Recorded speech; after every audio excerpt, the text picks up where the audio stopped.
నిజం చెప్పాలంటే ఖర్చుతో కూడుకున్న పని అయినా కానీ ఆమె ఒక స్టేజ్లో నేను ఇది మానేద్దామన్నాను. ఎందుకు ఇంత ఖర్చు పెట్టి మనం పుస్తకాన్ని చేయడం అంటే ఆమె ఒక్కటే చెప్పింది, ఇన్నాళ్ళు కష్టపడ్డావు, లాస్ట్ 10 రూపాయలకి వచ్చింది, ఇప్పుడు నువ్వు అది ఆపేస్తే ఇది ఎందుకు పాత కాగితాలుగా మిగిలిపోద్ది, ఎందుకు పనికి రాకుండా పోద్ది, నీ ఆశే కదా, ఆశయం అన్నీ అడిగిపోతాయి. మన ఇద్దరం ఎంప్లాయీస్, నీకు పెన్షన్ వస్తుంది, నాకు పెన్షన్ వస్తుంది, మన పెన్షన్లో ఇదిగో ఇంత రాలేదనుకుందాము, నీ ముందు నీకు కార్యక్రమం కానివ్వని చెప్పేసి ఆమె ముందుకు వచ్చేసి, నిజం చెప్పాలంటే నా పుస్తకానికి ఇండెక్స్ సరిచేసింది, అక్కడక్కడ తప్పుడు సరిచేసింది, ఇవన్నీ చేసి చాలా ఎంకరేజ్మెంట్ చేసింది. అందుకని ఈ సందర్భంగా సభాపూర్వకంగా శ్రీమతి నాకైనా ఆ పుస్తకానికి వెనక అండదండలున్నందుకు ఆమెకు నా ప్రత్యేకమైన కృతజ్ఞతలు, ధన్యవాదాలు. అలాగే మా పిల్లలు ఇద్దరు సౌమ్య, రమ్య, వాళ్ళు కూడా నేనేం చేస్తున్నా తెలియదు, మా నాన్న చేసే పని దట్స్ ఆల్, అది కావాలి అని మా పిల్లలు కూడా ఇక్కడే ఇద్దరు ఉన్నారు. వారికి అట్లాగే నా అన్నదమ్ములు అందరికీ ముఖ్యంగా మీరు ఇంకేం అడిగితే అప్పుడు సమాధానం చెప్తాను. ఎందుకంటే మీరు వేసే బుక్ 2 బుక్స్ వేశారు ఘంటసాల గారు, 2 కూడా ఏదో చిన్నగా లేవు, ఒక స్థాయిలో ఉన్నాయి, చాలా పేజీలు, చాలా లవ్, చాలా అంటే దీనికి నాకు తెలిసి నేను తిప్పి మొత్తం చూసా కానీ ఇక్కడ స్పాన్సర్స్ కూడా కనపడాలి. ఎంత ఖర్చు పెట్టుకుంటారు సార్? నేను దాదాపు ఒక 12 లక్షల దాకా ఖర్చు పెట్టాను. సో అయితే వీటి వెనక ముఖ్యంగా 78 బ్యాచ్ నా క్లాస్మేట్స్ సార్, నేను బాపట్ అగ్రికల్చర్ బిఎస్సీ చదువుకున్నప్పుడు నా 78 బ్యాచ్ నా ముందు నా వాళ్ళలో ఉన్నారు, ఇక్కడ చాలామంది నా మిత్రులు ఉన్నారు. 78 బ్యాచ్ నాకు అండగా ఉన్నారు. నేనున్నాను అని మిత్రుడు చెప్పి పుస్తకాన్ని పెట్టుబడి గురించి ఆలోచిద్దాం, నీకు నేనున్నాను అని చెప్పారు. అట్లాగే మన రైతు నేస్తం వెంకటేశ్వర గారు, ఆయనకు గోవిందరాజులు గారు నబార్డు చైర్మన్, నా క్లాస్మేటు వెంకటేశ్వర గారు చెప్పి ఈ పుస్తకం మా వాడిది, ఇది అందంగా రావాలా, ఏమైనా రావాలా, పెట్టుబడి కానీ ఇతర డబ్బుల విషయం కానీ నీకు ఎంత కావాలో లెక్క చేయని చెప్పారు. దానికి మా గోపిచంద్ గారు, మా 78 బ్యాచ్ 70 పీపుల్ జూనియర్ ఉన్నారు సార్, వారు కలిసి ఈ పుస్తకానికి రావడానికి చాలా సహాయపడ్డారు. ఈ సందర్భంగా వారికి నా ప్రత్యేకమైన ధన్యవాదాలు. ముందు మా బంధం 78కి మాత్రం శిరసు వంచి సంస్థలు చేస్తున్నాను.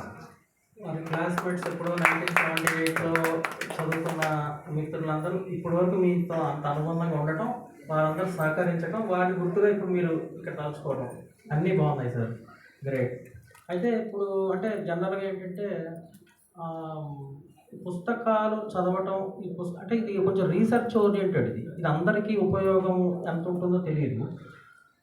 ఇంత ఖర్చు పెట్టి మీరు ఇది చేస్తున్నారు అంటే మెయిన్ పర్పస్ ఏంటి? మీ అభిమానాన్ని వ్యక్తపరచుకోవడమా, లేకపోతే తర్వాత తరాలకి అంటే ఇప్పుడు మన ఇంట్లో రామాయణం, మహాభారతం అన్నీ ఉంటాయి, అన్నీ చదవగానే ఉండాలి.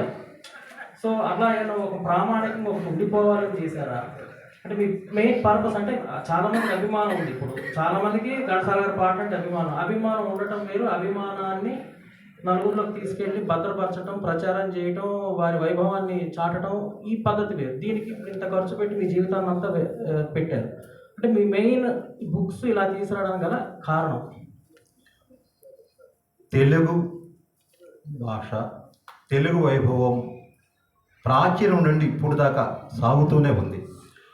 ఈ వైభవం అంతా కూడా ఆనాటి ఆదికవి నన్నయ్య నుండి ఈనాటి కవుల వరకు కూడా ఘంటసాల గారి పాటల్లో తెలుగు బ్రతుకుంది, తెలుగు మాధుర్యం బ్రతుకుంది, ఎప్పుడు సజీవంగా అది నిలుస్తూ ఉంది.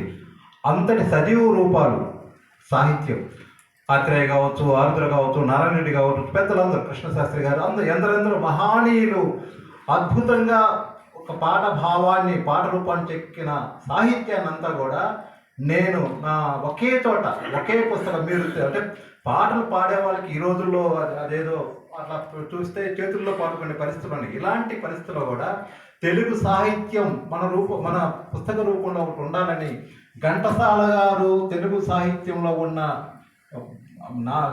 మాధుర్యాలన్నీ కూడా ఆయన పాటలు, ఆయన గొంతులో నిక్షిప్తం చేశారు. అలాంటి మాధుర్య సాహిత్య సౌరవాలను నేను నా గాన చరిత్రలో ఉంచానని చెప్పేసి సభాపూర్వకంగా మనవి చేస్తూ, నన్నయ్య గారు పాడిన పద్యాలు శ్రీనాథులు గారు పాడిన పద్యాలు, జాషువా గారిని పాడిన పద్యాలు, హరికథలు, బుర్రకథలు, యక్షగానాలు, తర్వాత ఎన్నని ఒక్క ఏ తెలుగు రూపము ఘంటసాల గారి పాటల్లో లేనిది ఏది చెప్పండి. అలాగే జీవితంలో ప్రతిదీ బాల్యం నుంచి లాస్ట్ వెళ్ళిపోయేదాకా ప్రతి దశలో ఘంటసాల గారి పాటలు ఉన్నాయి. ఆ సాహిత్యాన్ని అంటే అలా ముందు పెట్టుకుంటే ఆ సాహిత్యాన్ని అలా అలా చదువుకుంటూ పోతే అసలు ఆనందం అనుభవించే వాళ్ళకి తెలుస్తుంది అనేది నా ఉద్దేశం. ఎందుకంటే నాకు ఆ పాటలతో అంత అనుభవం ఉంది. అలాగే రేపటి తరానికి ఈరోజు ఆ పుస్తకము కొంచెం దూరం కావచ్చు, కానీ రేపటి తరానికి ఆ పుస్తకము ఒక ప్రామాణికం అయిద్దని నా నమ్మకము. కానీ నేను ఈ రెండుతో ఇలా నా యొక్క ఏమి చెప్పా కదా, ఇవన్నీ ఒక రూపంగా ఘంటసాల గారు పాడిన పాటలన్నీ ఒక చోట ఉండాలా, ఒక చోట ఆ సాహిత్య ఆడియో కానీ వీడియో కానీ అక్షర రూపంలో 3 రూపాల్లో ఉండాలనే ఉద్దేశంతో అక్షర రూపానికి నేను రూపం ఇచ్చాను. అదే శతాబ్ది గాయకుడు ఘంటసాల గారు పాడిన తొలి పాట 1946 నుంచి బిగినై ఆయన చనిపోయే వరకు, చనిపోయిన తర్వాత విడుదలైన సినిమాలతో పాటు తెలుగులో ఆయన చిన్న పాట ఎక్కడో చోట ప్రైవేట్ గీతంగా ఏది పాడినా కానీ ప్రతి దాన్ని నేను ఆ పుస్తకంలో చేర్చాను. అంతేకాకుండా వారి జీవిత విశేషాలు కూడా నేను చాలా చేర్చాను, చూసిన వారికి తెలుస్తుంది. అలాగే వారికి మీ దగ్గర సేకరించిన ఫొటోస్ కానీ ఇంకా పెద్దలు చాలామంది సేకరించిన ఫొటోస్ కానీ అవి చేర్చాను. ముఖ్యంగా ఏంటంటే పుస్తకం పోద్దండి, ముందుకు పోద్ది, కాకుంటే ఇప్పుడు కొంచెం అట్లా ఉండొచ్చు, లేదు ఉన్నా పర్వాలేదు. ముఖ్యంగా నా మిత్రులు ప్రధానంగా ఇప్పుడు మా అవతల రాధాకృష్ణ గారు ఉన్నారు, వారు నా వెనక ఈ పుస్తకం ముందుకు తీసుకుపోవడానికి ఆయననే కృష్ణ. అలాగే మా బ్యాచ్ ఉన్నారు 78 బ్యాచ్,